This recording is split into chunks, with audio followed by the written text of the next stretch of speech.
Thank you.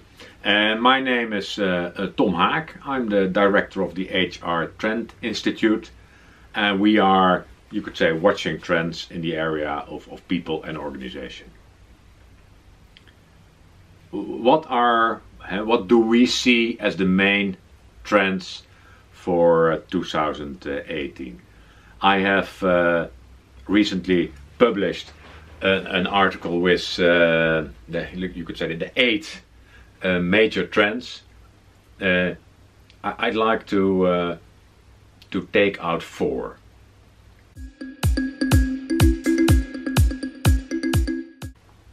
Number 1, I call from PTB to EI, not AI, but EI, and that is from please the boss to, you could say, employee intimacy. For years, HR people have done a lot of work to become, you could say, part of management. We want to be part of management. We want to be close to management. In a sense, caused by Dave Ulrich long time ago, and he made a nice model, but nobody really grasped it. What people grasped out of the Dave Ulrich model was, we want to be a strategic business partner, and that's why HR wanted to get close to management. And what they forgot in that process was two things basically: being close to the employees. Ulrich calls that employee champions, but also being a real administrative expert. So today the trend is backwards. HR being closer to the employees and really understanding what employees want, what the needs of the employees are, and how you can create an organization that really makes sure the wishes, the needs, the capabilities of employees are used in the best possible way.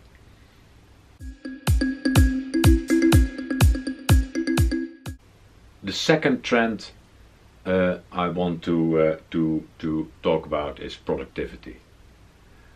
Productivity is also an area that has not got enough attention in the last years. If there is really a war for talent, and the war for talent story has come up also in the past years over and over again, and I'm not a big believer in the war for talent, but yeah, there are shortages here and there. If there is really shortage in areas, you would expect, and I'm expecting that to get more attention in the coming years, you would expect more attention to productivity. If we cannot find the people, how can we use the potential and the capabilities of the people we have in a better way?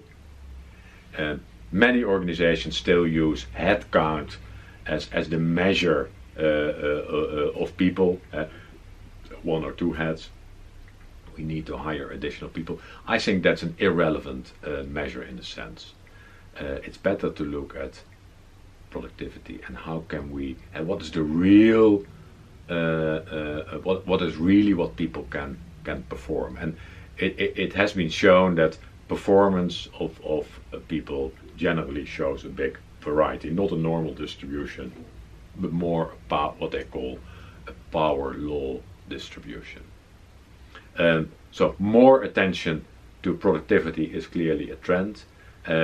With the possibilities of people analytics today, and you can get a lot better view on what the real determinants are of performance of people and what the characteristics are of top performance. So trend number 2, more focus on productivity.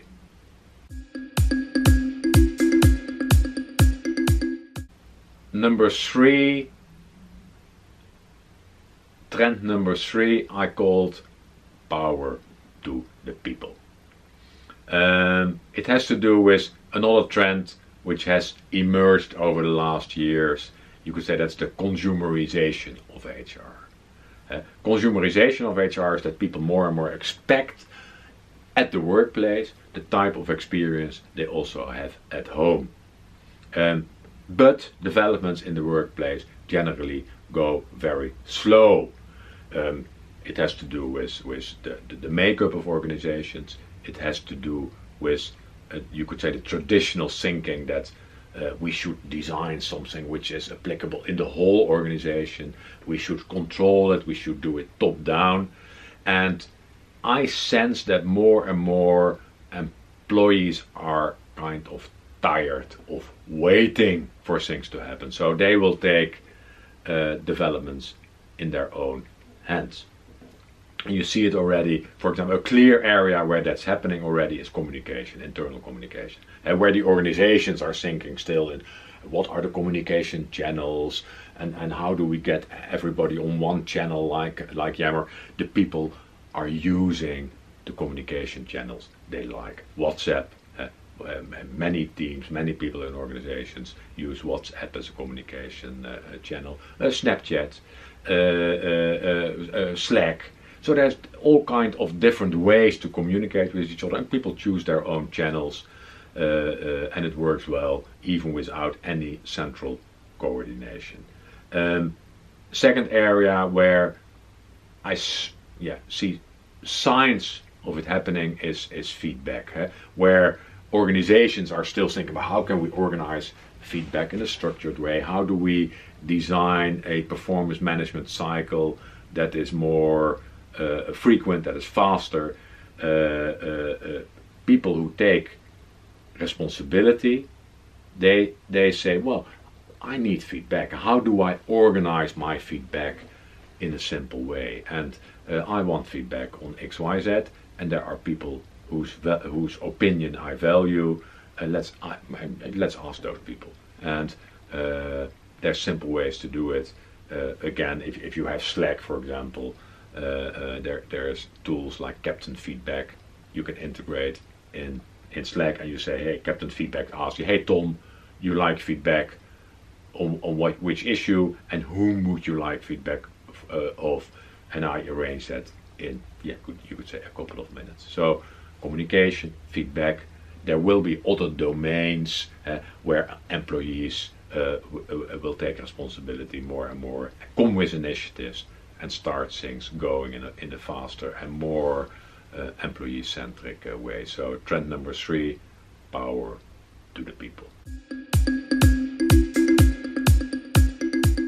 Yeah, you asked me what is the last trend. The last trend I want to take out of the 8 I describe in my article. The last one is you could say the importance of hospitality and service in HR.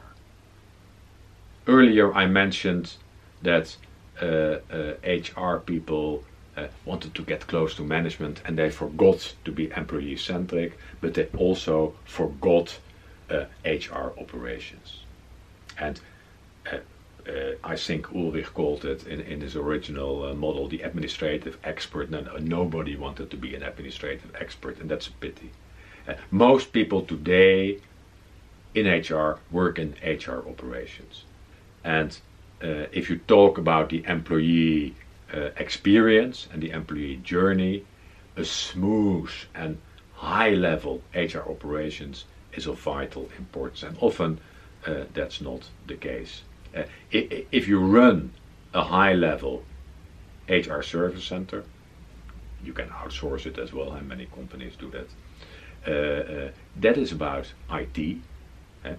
Do you have the systems? Do you have the processes? Do you have the automation that is possible? It's about IT, and it's about hospitality. It's about service. Do people really have a positive experience in their interactions with the service center? Whether those interactions are via their mobile phone, most likely, maybe their desktop, via in contact with a chatbot.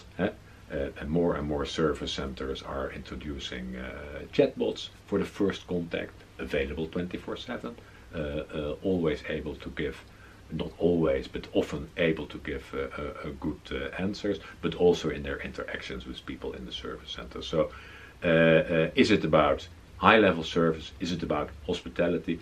And that also requires a different breed of HR professionals. Traditionally, if you talk about IT knowledge, IT skills, if you talk about hospitality, I don't know whether those are skills which are high on the list of capabilities of HR. So number 4 is about more focus on hospitality and more focus on HR service.